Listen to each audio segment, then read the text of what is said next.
الحمد للہ وکفا وسلام علی عبادہ الذین اصطفیٰ اما بعد۔ معزز سامعین کرام، کورونا وائرس کا انتشار اور اہل عقیدہ کی آزمائش، اس مضمون کے تحت باتیں آپ کے سامنے بیان ہو رہی ہیں،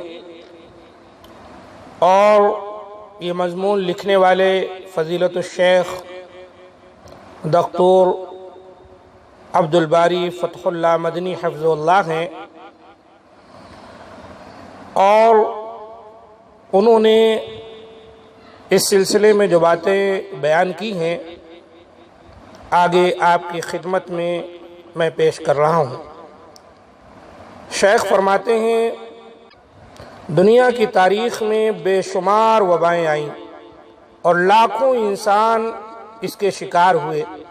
لیکن افراتفری کی یہ صورت کبھی سننے اور پڑھنے میں نہ آئی، اور نہ ہی کسی زمانے میں مسجدوں کو بند کر کے جمعہ و جماعت پر پابندی لگائی گئی۔ ہاں، اموات کی کثرت اور ان کے کفن و دفن میں مشغولیت، نیز مریضوں کی تیمارداری اور بسا اوقات بھوک کی شدت کی وجہ سے اتنی مشغولیت اور ناتوانی ہوئی کہ مسجدیں از خود ویران پڑ گئیں۔ یورپین ممالک کے ماضی بعید کے کسی سال طاعون کی وبا میں تقریباً 2 کروڑ انسان لقمہ اجل بنے۔ خود مکہ معظمہ میں گزشتہ مختلف سالوں میں ہزاروں انسانوں نے مواسم حج میں وفات پائی۔ ان میں سے ایک سال 24,000 حجاج آئے تھے، جن میں سے 12,000 حجاج نے وبائی بیماری میں وفات پائی، اور بعض سالوں میں منی میں ہر روز لوگ تقریباً 1,000 کی تعداد میں موت کے گھاٹ اتر رہے تھے، اور یہی حال کبھی کبھار عرفات اور اس سے قبل ایام میں بھی ہوا، مگر اس سے جمعہ جماعت اور حج پر کوئی اثر نہ پڑا۔ طاعون دنیا کی سب سے زیادہ مشہور وبائی بیماری ہے، اور اس میں اموات کی شرح بھی حد سے زیادہ واقع ہوا کرتی ہے، اور اس کا وجود نبی صلی اللہ علیہ وآلہ وسلم سے بھی بہت پہلے سے ہے، اور رسول اللہ صلی اللہ علیہ وآلہ وسلم نے اس میں رہنے کے آداب بھی سکھائے، مگر آپ نے اس سے اپنے بچاؤ کے لیے جمعہ و جماعت کے ترک کا حکم نہ دیا۔ لیکن کرونا وائرس نے لوگوں کی ہوش اس طرح اڑا دیے کہ علماء نے چھوت چھات کی منافی ساری حدیثیں فراموش کر دیں، اور وہ علماء جو تقلید کے فسوں کاری میں مبتلا ہیں، ان کا شیوا ہے کہ جب ان سے کوئی صحیح حدیث بیان کی جائے تو فرماتے ہیں کہ اس حدیث کا کون قائل ہے۔ آج انہوں نے سیرت سلف پر پانی پھیر کر اس وبا میں جمعہ جماعت کے ترک کی اجازت دی، بلکہ اسے واجب قرار دے ڈالا، اور یہ سوچا بھی نہیں کہ سلف کا طریقہ کار اس جیسی وبا میں کیا تھا۔ اور پھر ستم بالائے ستم یہ کہ بعض ہندوستانی مدعیان اجتہاد نے ان فتاووں کا من وعن ترجمہ کر کے اس کی نسبت اپنی طرف کر کے نشر و اشاعت بھی کی، اور مریض کو پیاز خور پر قیاس کر کے مسجد میں جانا ہی حرام قرار دے دیا، جبکہ لہسن اور پیاز کی بدبو انسانوں اور فرشتوں کے لیے واضح طور پر تکلیف دہ ہے، اسی لیے ان کے کھانے والوں کو مسجد جانے سے شریعت میں منع کیا گیا ہے، اور یہ بات مریض میں نہ تو پائی جاتی ہے اور نہ اسے مسجد آنے سے روکا گیا ہے، بلکہ حدیث میں نبی صلی اللہ علیہ وآلہ وسلم کا فرمان جو ملتا ہے، اذا اما احدکم الناس فلیخفف فإن فیہم الکبیر والمریض۔ حدیث پر غور کیجئے کہ نبی صلی اللہ علیہ وآلہ وسلم نے فرمایا، لوگوں تم میں کا جب کوئی امام بنے اور لوگوں کی امامت کرائے تو چاہیے ہلکی کرے نماز کو، لمبی قرات نہ کرے، لمبے لمبے رکوع و سجود نہ کرے۔ کیوں؟ فإن فیہم الکبیر، کیونکہ اس کے ساتھ اس کے پیچھے نماز پڑھنے کے لیے بڑی عمر کے بوڑھے بزرگ بھی ہیں، والمریض، اور مریض بھی ہیں۔ یہاں جو بحث چل رہی ہے اس پر لفظ مریض پر غور فرمائیں کہ اللہ کے رسول صلی اللہ علیہ وآلہ وسلم نے مریض کا ذکر کیا، اور اس کی رعایت کا امام کو حکم بھی دیا گیا ہے، اور اسلام نے چھوت چھات کی بشدت نفی کی ہے۔ بس مسجد میں مریض کے جانے کی حرمت کا قول نہایت بلعجبی ہے۔ رہیں وہ حدیثیں جن میں بعض مریضوں سے دور رہنے کی تاکید کی گئی ہے، مثلا لا یورد ممرد علی مصح، اور اسی طرح فر من المجذوم کما تفر من الاسد، یہ سب حدیثیں سد ذرائع کے طور پر کہی گئی ہیں، یعنی بعض لوگ بلکہ بیشتر لوگ اگر ایسے مریض کے پاس جائیں یا رہیں اور اتفاقاً انہیں اس مریض جیسا مرض لگ جائے تو ان کے دل میں یہ وسوسہ پیدا ہو سکتا ہے کہ اگر ہم اس مریض کے پاس نہ آتے تو یہ مرض ہمیں نہ لگتا یا نہ لگا ہوتا، اور یہ بات ایمان بالقضاء والقدر کے خلاف ہے، بلکہ یہ جاہلی اور شرکی عقیدہ ہے، یعنی جاہلانہ و مشرکانہ، اسی لیے نبی صلی اللہ علیہ وآلہ وسلم نے اس سے روکا ہے۔ معزز سامعین کرام، یہ شیخ محترم کی چند باتیں تھیں جو میں نے آپ کو سنائی، اور شیخ نے یہاں پر ایک حدیث کو جو نقل کیا ہے وہ حدیث بخاری شریف کی ہے، کتاب الطب میں آئی ہے۔ امام بخاری رحمۃ اللہ علیہ نے باب الجذام، جذام کا بیان، اس عنوان کے تحت باب ہی قائم کیا ہے۔ یہ حدیث حضرت ابو ہریرہ رضی اللہ تعالیٰ عنہ سے مروی ہے۔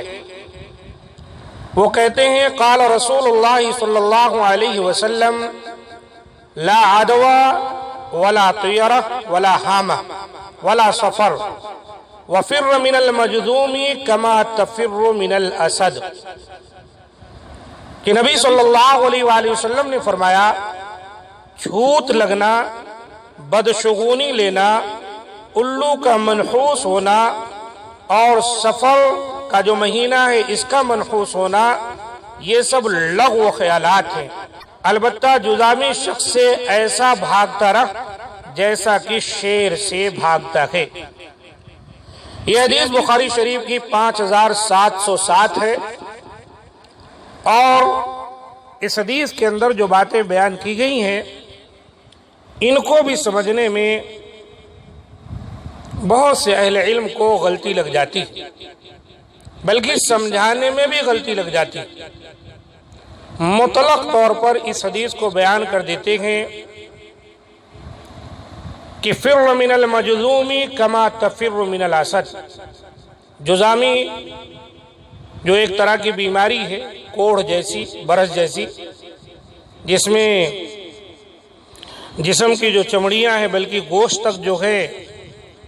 جھڑ جاتا ہے، اور یہ ایک ایسی بیماری ہے جو متعدی ہے، کہا جاتا ہے کہ یہ دوسروں کو بھی لگ سکتی ہے، تو مطلق طور پر اس کا بیان کر دیتے ہیں۔ حالانکہ یہ بات غلط ہے، کسی جذامی کو آپ دیکھیں تو بس اب ناک بند کر کے آپ بھاگتے پھریں، وہ جس گلی میں دکھ جائے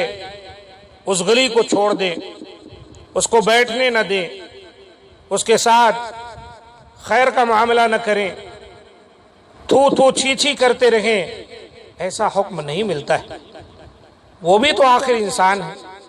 بیمار ہو گیا تو اس کا کیا معنی ہے کہ آپ اس کو دھتکاریں؟ یہ معنی نہیں۔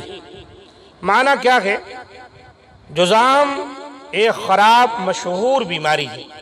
جس میں خون بگڑ کر سارا جسم گلنے لگ جاتا ہے، آخر میں ہاتھ پاؤں کی انگلیاں جھڑ جاتی ہیں۔ ہر چند مرض کا پورا ہونا بحکم الہی ہے، مگر جذامی کے ساتھ خلط ملط اور یکجائی اس کا سبب ہے، اور سبب سے پرہیز کرنا یہ توکل کے خلاف نہیں ہے۔ جب یہ اعتقاد ہو کہ سبب اس وقت اثر کرتا ہے جب مسبب الاسباب یعنی پروردگار اس میں اثر دے۔ آپ کا مطلب یہ تھا کہ اکثر شر سے ڈرنے والے کمزور لوگ ہوتے ہیں، ان کو جذامی سے الگ رہنا ہی بہتر ہے۔ ایسا نہ ہو کہ ان کو کوئی عارضہ ہو جائے تو علت اس کی جذامی کا قرب قرار دے اور شرک میں گرفتار ہوں۔ گویا یہ حکم عوام کے لیے ہے اور خواص کو اجازت ہے وہ جذامی سے قرب رکھیں تو بھی کوئی قباحت نہیں ہے۔ اس سلسلے میں نبی صلی اللہ علیہ وآلہ وسلم کی طرف منسوب ایک حدیث پیش کی جاتی ہے ترمذی وغیرہ کی، لیکن وہ ضعیف ہے۔ لیکن حضرت عمر فاروق رضی اللہ تعالی عنہ کی طرف ایک حدیث منسوب ہے، اور یہ صحیح حدیث ہے کہ انہوں نے ایک جذامی کو اپنے پاس بٹھایا اور اس کو پانی دیا پینے کو۔ وہ جیسے پانی پیا پیالے میں جس طرف سے، ویسے ہی پانی انہوں نے پیا، اور یہ تمام چیزیں انہوں نے اس لیے کی تاکہ یہ عقیدہ پختہ رہے کہ بیماری کسی جذامی سے ہم کو دوڑ کے نہیں لگ جائے گی، بلکہ بیماری جب اللہ تعالیٰ کا حکم ہوگا جب ہمیں لگ سکتی۔ یہی وہ عقیدہ ہے جو اسلام ہم کو اور آپ کو سکھلاتا ہے۔ تو کہنے کا مقصد یہ ہے، آج جو بیماری یہ کرونا وائرس کی شکل میں ہمارے اندر جاری ہے، اس سلسلے میں آہستہ آہستہ لوگوں کے درمیان ایسی ہی باتیں پائی جا رہی ہیں۔ کوئی ماسک لگائے پھر رہا ہے،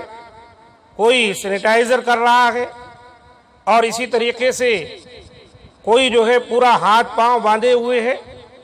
صفوں کو درست کرنے کے لیے تیار نہیں۔ مسجد میں جہاں لوگ نماز پڑھیں وہاں دھویا جائے فوری۔